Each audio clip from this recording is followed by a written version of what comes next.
Welcome to Therapy in the Great Outdoors, the podcast where we explore the business and practice of nature-based pediatric therapy of all kinds. If you're an outdoor-loving pediatric practitioner in the fields of occupational, physical, or speech therapy, social work, or mental health, this podcast will help you start and grow a successful nature-based practice or program. I am the ever honest, always 100% real, you'll hear it all on this podcast, Dr. Laura Park Figueroa. I'm a pediatric OT with over 20 years of experience, and I run a thriving nature-based practice with profitable locations in 2 different states and multi-six figures in revenue. I also host the free online community at therapyinthegreatoutdoors.com to help you pursue your nature-based therapy dreams too. Are you ready to take action on those dreams? Let's jump in. Hello, everyone. Welcome back to Therapy in the Great Outdoors. I'm Laura Park Figueroa, and today we have an episode that is right up my alley because if you've listened before, I'm a truth teller. I tell it like it is, and in this episode, we are going to talk about 10 mistakes that keep you as a nature-based business owner from making meaningful income in your business. I got the idea for this episode from a podcast about podcasting that I listened to. He had an episode called 7 Mistakes Podcasters Make, blah, blah, blah. And I kept thinking, oh my gosh, I have so many ideas for this from my experience business coaching for people who are running nature-based practices. I see the same mistakes over and over again, and this episode is going to save you hundreds, if not thousands of dollars, or maybe also help you just get to meaningful income more quickly in your nature-based practice. But before we get started on looking at those mistakes, I want to share with you that I'm doing a series of free events inside of the Therapy in the Great Outdoors community this week. You do not need to be a paid member to access these. These are free for anybody in the community. The first one is going to be on Tuesday, January 23rd. So tomorrow, if you are listening to this podcast the day it comes out, all of these will be from 12 to 1 p.m. Central. And the first one is First Steps to Start Your Nature-Based Business. The second one on Wednesday is going to be Kickstart Your Nature-Based Business Growth. So I'm going to be talking about the mistakes. I've made a lot of mistakes, so I can share them with you all. But the mistakes that a lot of nature-based business owners make early in their business, and then 3 keys to having a steady flow of customers for your nature-based business, and Q&A with me to answer any of your business questions that you may have. And then finally, on Thursday at noon Central, I'm going to be offering a training called Becoming Boss of Your Nature-Based Business. So this is for people who are running a nature-based business and in the early stages of hiring or getting ready to hire. So I'm going to talk about growing a team, systems you need in place when leading your team, as well as key metrics to have your team members track in your business. So holding them accountable. And of course, Q&A. I'm always available to you when I do these trainings to do Q&A to offer you some free business coaching in your practice. So those are available to you. You can register for them by going to the Therapy in the Great Outdoors community. You can just go to therapyinthegreatoutdoors.com and join the free community there if you're not already there. If you are, you know how to get there. So those 3 free trainings are happening this week. If you are interested in these trainings and you can't attend at that time, don't worry. The replays will be posted inside of the free community under free events, and you can always access them there and watch them afterwards. You also can ask questions if you can't attend the event. Go ahead and RSVP and ask questions in the comments of the event, and I'll try to cover those on the training. So you can get your questions answered even if you can't be at the training live. Next week on January 29th, we will open enrollment for the Business Hive, which is my year-long group coaching program for nature-based business owners. This is where I provide the most intensive attention to members in this community to help you with your business. It is a year long because it takes a year to establish foundational systems in your business. And it is the way that we get really good outcomes for the people who have been in the hive. So We have a business discussion forum where you can always ask questions of me. We have forms and templates for you to help run your nature-based business. There are, gosh, probably 30 or 40 in here as I'm looking at it. We also have weekly coaching calls where you get to be in community with other nature-based business owners and get coaching from me and learn from the experiences of other people as well. And we have my widely regarded and highly acclaimed, I'm saying that a little bit jokingly, but also a little bit serious because the people that have taken this course say it's really great, my Business Bedrocks course. So this course is set up to help you establish foundational systems in your business in order to grow your business and help it be sustainable and profitable over the long haul. So, if you take a year inside of the Hive, your business is set up to be successful for many, many years to come. It is worth 10 times the price, I promise you. So, all of that is inside the Business Hive. You can get info on that by going to therapyinthegreatoutdoors.com/hive. You can join the waitlist there, and I will be sharing with my email list when the enrollment is open for the Hive as well. So you will get notified if you are on my email list. That is all the announcements for now. And let's dive into these 10 mistakes that hold you back from making meaningful income in your nature-based business. The first one that I see very consistently is that nature-based therapists and professionals let imposter syndrome and perfectionism keep them from launching and actually diving into doing the work of nature-based practice with children.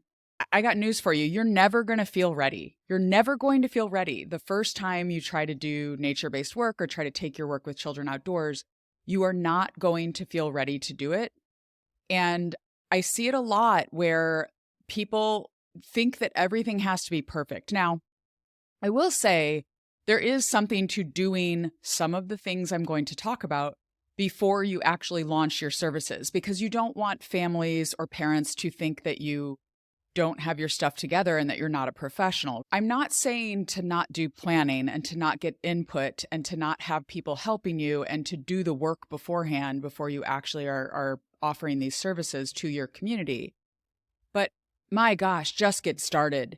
Stop letting perfectionism, stop letting imposter syndrome, feeling like you're not sure if you know enough or you're not sure if you're really an expert. Stop letting that stuff hold you back from just getting started, okay? That is number one.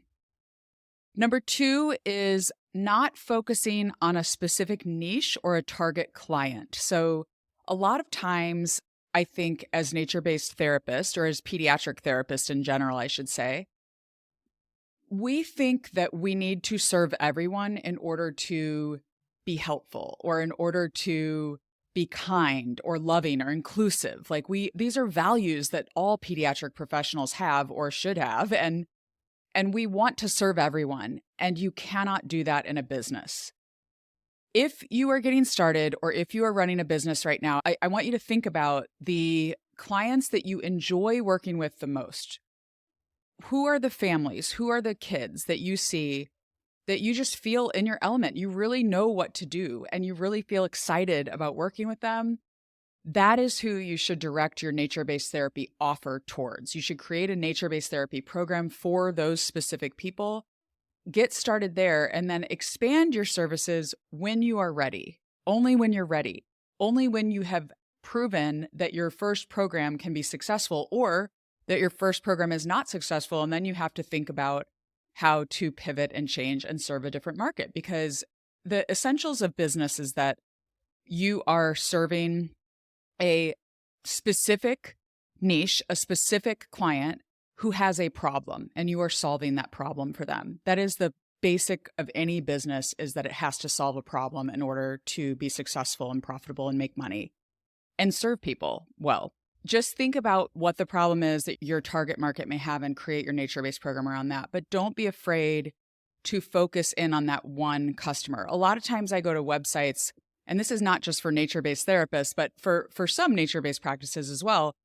You go to the website and there's 20 different services they offer, and it's really confusing. And in something as specific and as different as nature-based practice, you already have your niche of doing work outdoors, but you need to be very clear about who exactly you are serving with your services in your nature-based practice. Number 3, having a negative mindset around money. This is something that is going to hold you back from actually making profit and actually making money in your business. If you don't feel comfortable with people giving you money for your very valuable service that you are providing, then you're not going to attract money to your business. And I know this sounds a little bit woo-woo and weird, but really our money mindset issues impact how we communicate about our business. They impact how we talk to other people about our business. They impact how we market. They impact how we write things on our website.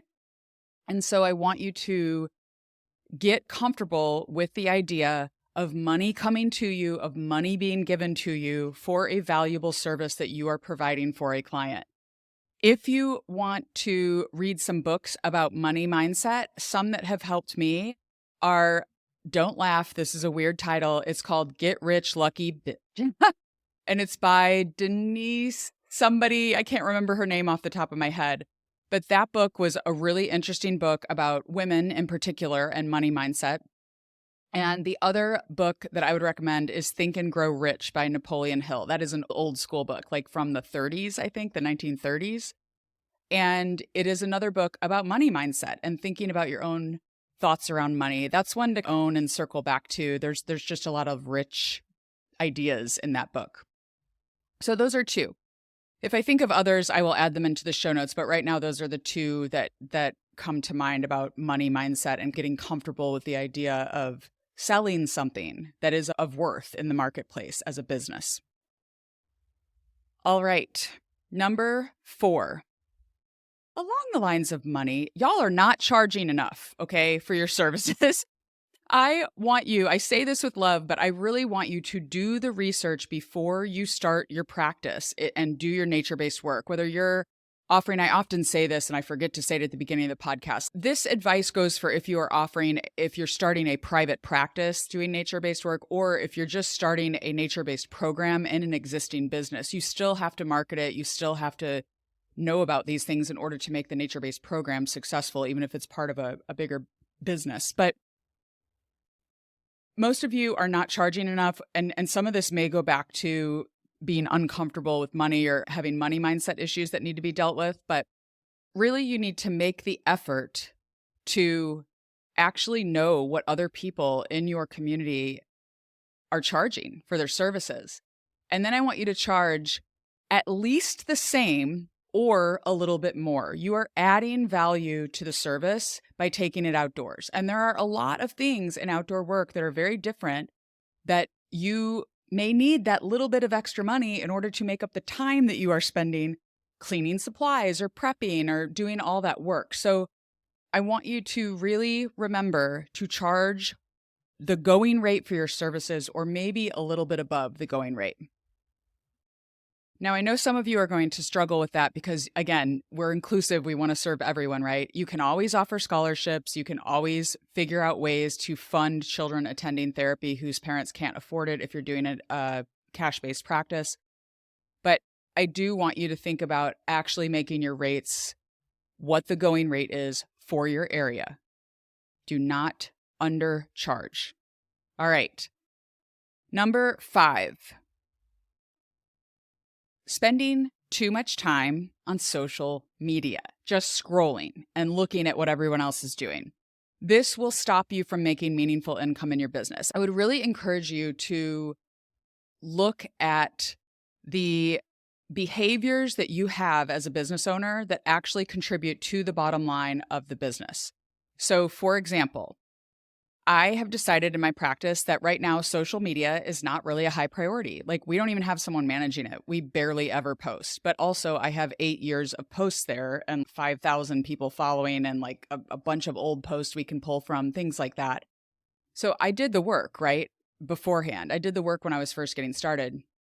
But right now, I don't need to be focusing on that in my business. And if I, as the business owner, was sitting around scrolling and looking at other nature-based practices, I would start to feel really bad about myself pretty quick and think that maybe I need to be posting on social media more. When the reality is what my job is right now is to try to hire. I need to hire, and that is my job as the CEO to find a new therapist and interview them and hire them before we have the next need for someone to work in the business. That is an example of a money-making task that I need to do as the business owner, and social media pulls you away from that. Unless you are intentionally posting helpful information for your clients on social media, you need to get off of social media, because honestly, what there is not actually the real picture of someone's business. I say this all the time to y'all. What on social media is not the real picture of someone's business. You are seeing a sliver of the highlights and you're not seeing the behind the scenes of their business. Take it, use ideas, that's fine, but don't waste a bunch of time scrolling on social media and going down the spiral of negativity, of feeling jealous of everyone. I know, because I do this too, y'all. So I think just making sure that you're not spending time on social media scrolling. When you are on social media, you should be there to serve people and to help solve their problem, to serve your ideal client and to help solve their problem. You should be posting on social media if that is something you're focusing on in your business right now, but not scrolling meaninglessly. All right. That was number 5. Number 6, we're going to get into website a little bit. Many of you are not prioritizing SEO, search engine optimization, on your website. This is something that you need to research. It's outside the scope of this podcast. Maybe I will bring someone on to talk about this in the future, but you need to have keywords on your website that describe the location, who you serve, the diagnoses you serve, the ages you serve, what your services are. Those words all need to be on your website. You need to have those in the titles on your website in order for Google to be putting you on that first page of Google, like we all aim for with our businesses. When someone types in occupational therapy in whatever location you're in into that Google search bar. So do some research, make sure to prioritize search engine optimization, SEO, on your website, because it can really make a difference if you even get discovered by people in your community when they're searching for your services. Number 7. This is, y'all, if you don't hear anything else I say in this episode, listen to this, please, okay? The 7th mistake that I see most nature-based therapists making is that they are not set up with a lead magnet on their website to have a real email list. I am not talking about a list of emails in Excel or Google Sheets that you keep and manually enter. I am talking about using Flowdesk or some other email service provider. I have an affiliate code for Flowdesk. You can get 50% off for, it used to be for life. Maybe it's for 6 months or a year now. I can't remember, but it's a pretty good discount. So if you want that affiliate link, I will drop that in the show notes as well. And you can also DM me on Instagram if you want it. I love Flowdesk. It is the easiest email service provider to use, but some that other people use are Constant Contact, ConvertKit. I do not recommend ActiveCampaign or MailChimp. I have used both. I hated them both. They are so confusing and hard to use. MailChimp is free, but I'm telling you, spend the $20 a month or whatever it is for Flowdesk and just get Flowdesk. It is 100 times easier to use, and transferring all of the emails you've collected to a new email platform is very challenging. I have done this multiple times in both of my businesses, and I'm super happy with Flowdesk. So I'm not paid by them to say this. I just really love them. And I do have that affiliate code if you want it. But what a lead magnet is something that you are giving away on your practice website for free to potential customers that are landing on your website, so that you get their email list and then you can provide them with helpful information to build that know and trust. And I always add expertise to that so that people get to know you as a business and like you and then trust you enough to do business with you because they know you're an expert in your service. You can see mine on my website, it's outdoorkidsot.com. This is something, if you set it up, you never have to touch it again. Mine is the same one I have been using for 8 years, y'all. I've been using it a very long time. It's 5 ways to utilize nature to help your child pay attention, or something like that, to help your child's attention, boost your child's attention. I don't even remember the title of it. I wrote it so long ago. It doesn't need to be fancy. It can be a simple PDF, a simple thing with tips. The point of it is to help people. All right. Think about a problem they solve and give them a quick win and help them. So when you have that on your website, that's something that's going to pop up, or there'll be a part of your website that says, join our email list to get our top 5 nature-based activities to do with your kid in summer, whatever it is, whatever you're going to make up. That was just off the top of my head. That's probably not a great one. But so you're going to put this lead magnet on your website so that people give you their email, and then they're going to be stored in your email service provider platform in your database. And the reason I think it is so important for you to do this is because the eighth mistake that most nature-based practices have is that they do not hire soon enough. And this links in to getting that lead magnet on your website, because you need to have a way to get in touch with lots of potential interested customers when you are hiring. So mistake number 8 of not hiring soon enough, a lot of times it's because the therapist that is running the business doesn't really know how many people are interested in their service. They don't really have a good way of knowing who might sign up if they open new services. They just know that they're like super overwhelmed with how many kids they're seeing, and they want to offload some, which is also very hard to do because families get attached to their therapist. And it's hard for you as the business owner to say, I'm not going to see your kid anymore, but I have this great person I hired who will come see them.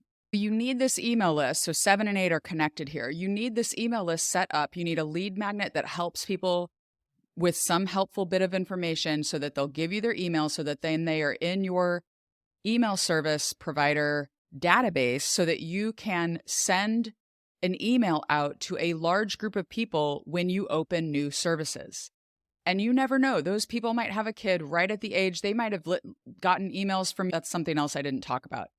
I have a whole episode on email marketing that you should listen to if you're like, oh my gosh, I don't have a lead magnet. How do I do that? Episode number 5 of this podcast was actually email marketing for your nature-based practice. So if you have questions about this, how to set it up, things like that, go back and listen to that episode number 5. So you need that lead magnet on your website. You need to be communicating with your email list and talking to the people on your email list to show them that your stuff. And then when you hire someone sooner rather than later, you are able to reach out to that email list and say, we have new services open. We have new slots open for individual services, or we have new groups that we are offering when you have that new employee. A little more on the hiring topic. Most people that I know wait way too long to hire another therapist. So I know there's a lot of debate among therapists who run private practices about who to hire first. Do you hire an admin assistant first to offload some of the admin that gets really heavy when your business starts to grow? Or should you hire a therapist? And that is going to be a decision that is dependent upon what you want in your business. So I think I'm not going to get into that here. That might be a whole other episode that I could do in the future.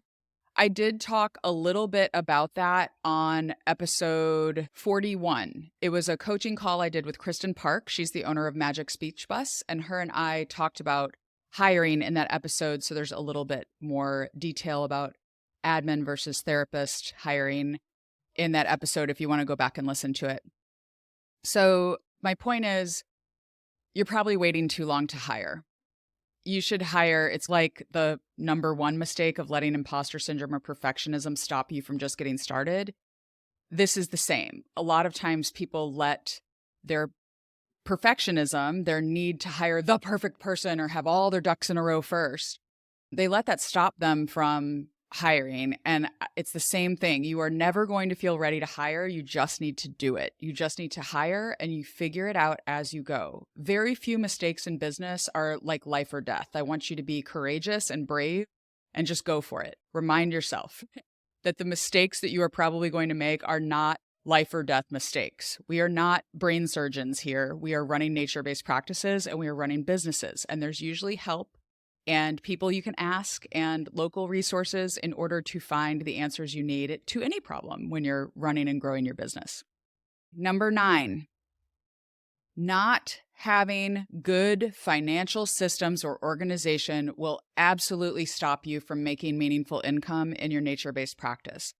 And by this, you need to have a system in place to know what's coming into your business and to know what expenses you have in your business. You need to know how to read a profit loss statement. You need to have an accountant who helps you when you have questions.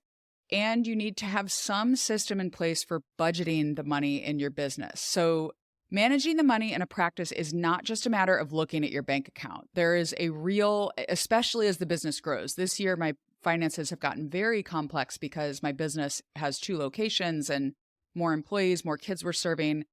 And this year, it's been challenging for me. I've had to learn a lot, and I've done several meetings with my accountant to drill down into the numbers to really try to understand them. And when you don't have good financial systems and organization in place, when you don't actually have a clue about the money in your business as a business owner, you end up having like overdue invoices that maybe don't even get paid, or you're maybe spending too much on expenses in your business and you're not tracking how much you're spending. And so you just don't know. And you're not really understanding the planning that you need to do in order to prepare for future months coming down the road in your business. This gets very important when you hire because you have to be able to make payroll. You have to have money coming into the business at the same rate, at a higher rate than what you are having to pay out to people for providing the services in your practice. So I really recommend, I teach inside of the Business Hive, my business coaching program. I teach a system that is loosely based on Profit First, which is a book by Mike Michalowicz. I highly recommend it. It is a book to own, not to rent from the library or borrow from the library.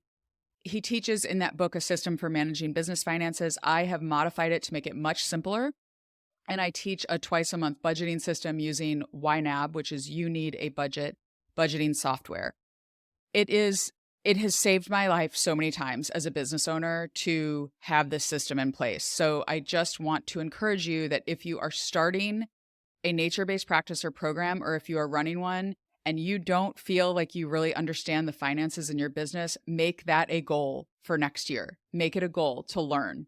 It doesn't mean that you can't learn. It just means that not yet. You don't have it yet. We use this terminology a lot in the TGO approach, in my nature-based therapy approach. We talk about it's not a no, it's just a not yet. The child cannot do this yet.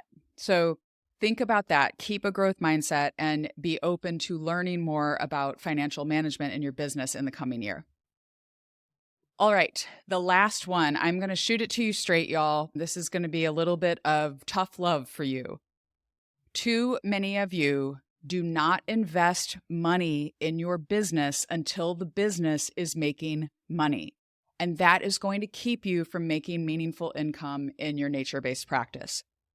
Good things take time and energy and resources. We have to invest in our businesses. This is something that I have done all along the way in my businesses. From the very beginning, I have never shied away from investing in coaching or programs or things that I knew would help me in running my business. And I've invested a lot of money in programs to help me with different areas that I was needing to work on at the time in my practice. And I want to encourage you that you need to spend money on your business from the very start. Even if you have not brought a dime into your business yet, it is wise to spend money on your business. Now, I don't want you to be stupid. I don't want you to like take out a second mortgage or something to do some crazy mastermind program that's $30,000 with some expert or something like that. But I do think that investing several $100s a month on a program is smart for you to do if you are running a nature-based practice within your means, right? You need to be able to afford it. But to put something like that on a credit card in order to make back like 3 times, 5 times, 10 times in your business what you would have made without it, and to go 3 times, 5 times, 10 times faster than you could have gone to get success in your business without the program, I just think it's a no-brainer. And too many people, it goes back to that money mindset we have as therapists, honestly. Like, too many people are afraid to invest money in their business because they think, I'm not making money yet, so I'm going to wait until I make money. And oh my gosh, y'all, I can help you do this so much faster. I'm telling you. This is the straight talk, okay? I know how to help you do this. I see people make these mistakes all the time. So if these are mistakes you're making, I want you to, 1, resolve to do better. And 2, think about how you can stop making these mistakes and get support and accountability and the right coaching so that you can then make progress much faster in your nature-based practice and have more meaningful income much more quickly than you would have if you hadn't invested in a program. I probably should have done that one first because this sounds like a pitch. It is a pitch, honestly, because I know that the Business Hive, my year-long group coaching program, can help any of you that are listening to this running a nature-based practice. I can help you be more successful. I am 110% confident in that. And I do think that this last mistake that people make is one that needs to be seriously considered by all y'all listening.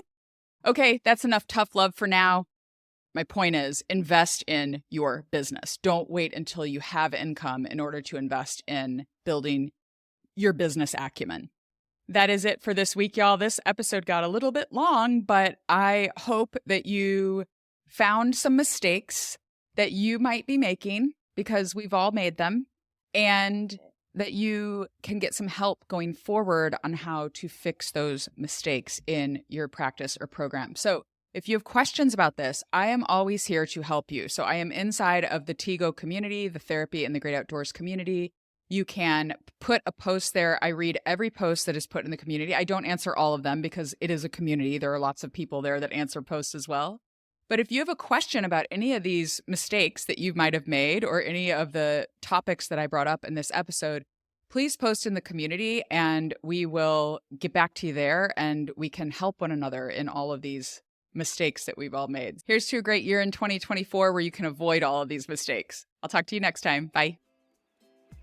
Thanks for joining me today for Therapy in the Great Outdoors. If you want valuable advice as you start or grow your nature-based pediatric practice, get my free ebook, The Nature-Based Practice Roadmap. It is a guide to help you focus and avoid costly mistakes as you start or grow your outdoor work with children. In it, I share the 4 stages of nature-based practice, what you need to focus on and common mistakes to avoid in each stage, plus a checklist of specific action steps for you to take at each stage in the process. Get it at therapyinthegreatoutdoors.com/roadmap. So until next time, get outside, connect, reflect, and enjoy therapy in the great outdoors.